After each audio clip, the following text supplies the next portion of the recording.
స్వామియే శరణం శరణం అయ్యప్ప అంటూ వందలాది మంది మాలదారులు శరణు ఘోషతో జమ్మికుంట పట్టణం మార్మోగిపోయింది. జమ్మికుంట పట్టణంలోని మారుతి నగర్లో గల అయ్యప్ప స్వామి దేవాలయంలో మాలదారులు ప్రతిరోజు ప్రత్యేక పూజలు, అర్చనలు, అభిషేకాలు నిర్వహిస్తున్నారు. ప్రతి సంవత్సరం మాదిరిగానే ఈ సంవత్సరం కూడా మాలధారణ చేసిన అయ్యప్ప స్వాములకు ఉచిత అన్నదానాన్ని అందజేస్తున్నారు. మండల పూజకు, జ్యోతి దర్శనార్థం వేసుకున్న భక్తులకు మధ్యాహ్న భోజనం కల్పిస్తున్నారు. దాతల సహకారంతో ప్రతినిత్యం అయ్యప్ప స్వాములకు మధ్యాహ్న భోజనము నిర్వహిస్తున్నామని, ఈ కార్యక్రమం జనవరి 1 వరకు నిర్వహించడం జరుగుతుందన్నారు. అయ్యప్ప స్వాములకు భిక్ష పెట్టాలనుకునేవారు ఆలయంలో సంప్రదించి 316 కానీ 5116 కానీ చెల్లించి అన్నదానం చేయాలని అయ్యప్ప సేవా సమితి సభ్యులు తెలిపారు.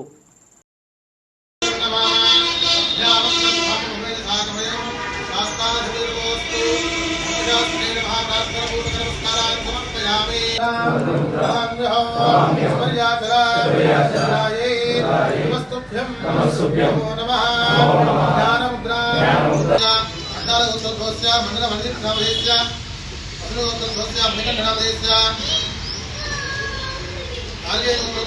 కిరణ్